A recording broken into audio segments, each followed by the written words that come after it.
Hola a todos, espero que estén bien. Quería hacer este video para hablarles de qué es la biodescodificación. Voy a intentar hacerlo en menos de 10 minutos y ser lo más sintética posible. Básicamente la biodescodificación es una terapia complementaria que busca encontrar el origen emocional de nuestros síntomas físicos, entendiendo que las enfermedades son un intento de nuestro inconsciente y de nuestro cuerpo por resolver un conflicto que no podemos resolver de otra manera. Esto se basa en los conocimientos, en los descubrimientos de la nueva medicina germánica. El Dr. Hammer era un oncólogo alemán que después del accidente donde fallece su hijo desarrolla un cáncer de testículos. Y justamente siendo oncólogo y sabiendo mucho sobre la enfermedad y que él no tenía antecedentes anteriores, empezó a hablar con sus pacientes y a preguntarles si ellos habían vivido un shock antes de enfermarse. Y descubrió que la enfermedad era un programa de adaptación, de supervivencia del organismo. Cuando vivimos un shock que es agudo, que no podemos poner en palabras, que no podemos compartir y no encontramos una solución a ese conflicto, nuestro cerebro, nuestra psique, intenta encontrar una solución y lo hace generalmente con un síntoma. Los síntomas son un intento de adaptación del cuerpo a un conflicto, algo que estamos percibiendo.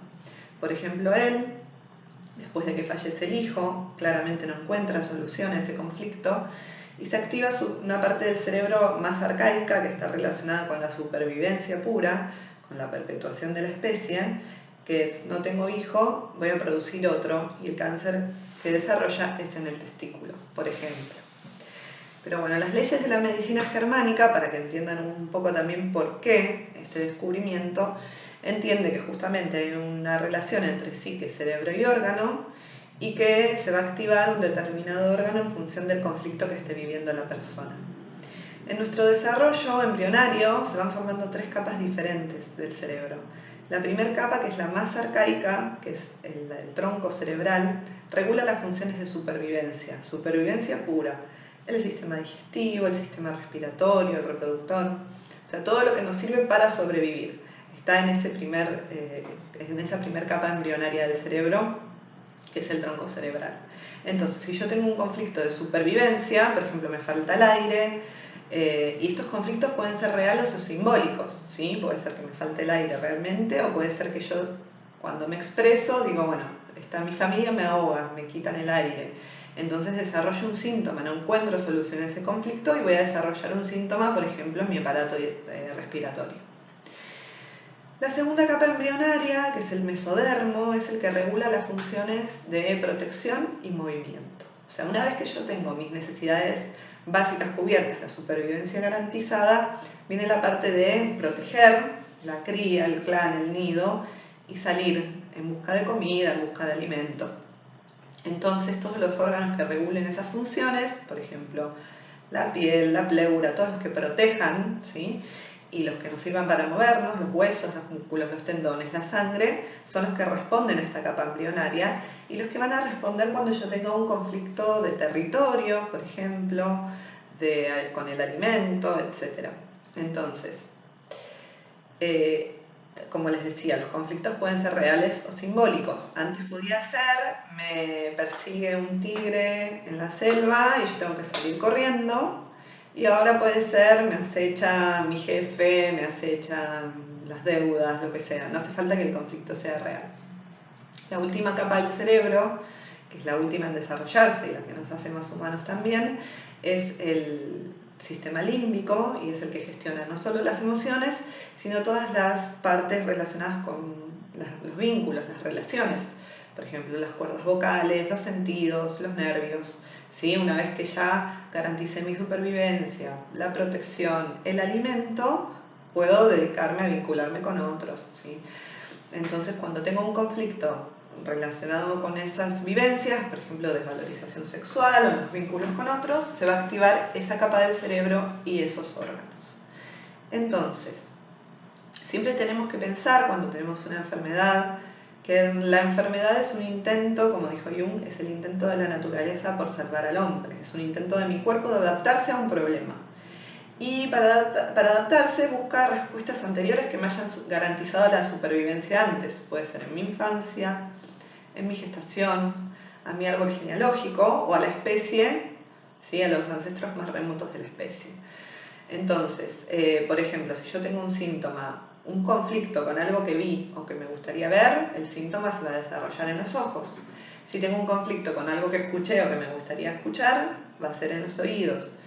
Si tengo un conflicto con lo que hago o lo que dejo de hacer, por ejemplo con las manos, con el trabajo, va a ser en las manos, en los brazos. Por ejemplo, las tiroides segregan la hormona de la tiroxina, que es la que maneja el metabolismo del cuerpo. Entonces yo tengo un conflicto con el tiempo, con que siento que todo va lento y lo quiero acelerar, voy a hacer que segregue más hormona para acelerar el tiempo y voy a desarrollar un hipertiroidismo. Ahora, si yo necesito que el tiempo se detenga, voy a hacer que segregue menos esa hormona y va a ser un hipotiroidismo. Y así cada síntoma es un intento del cuerpo de resolver un problema que no pude resolver de otra forma.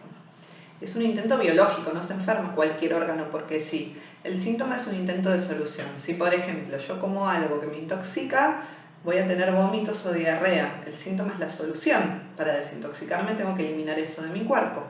Ahora, como el cerebro no distingue real de simbólico, puede ser que yo me intoxique con algo que me dijeron, que no puedo digerir un comentario. De hecho, hablamos de esa forma. Y el cuerpo va a responder, como no distingue de real de simbólico, va a responder con un síntoma, así ya sea que yo haya comido algo que me intoxicó o no haya podido digerir un comentario o a una persona. Entonces, siempre entender que nuestro cuerpo es perfecto y que los síntomas, cuando son funcionales, o sea, el funcionamiento del cuerpo, como por ejemplo, bueno, un tema digestivo, una gastritis o la hipertensión o cualquier síntoma funcional, el síntoma va a aparecer cuando el conflicto esté activo. En cambio, cuando es un síntoma orgánico, por ejemplo, bueno, un tumor o una lesión en la piel, el síntoma aparece cuando el conflicto se resuelve. Entonces, mientras el conflicto está activo, nuestro cuerpo segrega cortisol, que como es un antiinflamatorio, nos permite estar alertas, tener más energía. Si tenemos que responder al conflicto que tenemos, salir corriendo, huir, luchar contra eso, esa hormona, el cortisol, nos va a ayudar a estar alertas. Cuando el conflicto se resuelve, bajan los niveles de cortisol en el cuerpo y ahí aparece la inflamación, el dolor, la hinchazón, el cansancio, y meternos en la cama y estar en reposo también nos ayuda a que todas las energías vayan para reparar ese síntoma. Entonces el cuerpo lo que hace siempre es intentar resolver nuestros temas emocionales. Cuando yo tengo una vivencia emocional, esa emoción genera una descarga neuroquímica que le va a mandar una orden a la célula de actuar para adaptarse. Y la célula va a buscar en las memorias la forma de adaptación que le haya garantizado la supervivencia en el pasado. Entonces, muchas veces esas creencias están desactualizadas, por eso nos generan los síntomas físicos. Y con la biodescodificación lo que hacemos es buscar primero los programantes de ese síntoma, de esa enfermedad, ver a qué parte del cuerpo afecta, ver qué conflicto es el que está viviendo la persona, encontrar las emociones relacionadas a ese conflicto y que generalmente se van programando a lo largo de la vida y hacen que en un momento, como la gota que rebalsa el vaso, eso aflore en forma de síntoma. Pero si vemos en la historia, siempre hay vivencias relacionadas. Por ejemplo, una persona con una enfermedad en la piel, vamos a ver en su historia que hubo varios conflictos con respecto a la separación o a la falta de contacto o a la necesidad de contacto, que es lo que hace nuestra piel, ¿no? Estar en contacto con otros. Y así sucesivamente. Yo ahora estoy poniendo ejemplos como al azar para que se entienda también, pero bueno, quería esto, que mucha gente que consulta o que no sabe bien para qué es la terapia, que entiendan cuál es la lógica, cuál es el funcionamiento, también vale con síntomas emocionales, con síntomas vinculares, y que, bueno, cualquier cosa que les interese, algún síntoma puntual o algún tema puntual de esta charla, pueden ponerlo en los comentarios o mandarme un mensaje y lo seguimos en el próximo video. Les mando un beso a todos y espero que estén muy bien.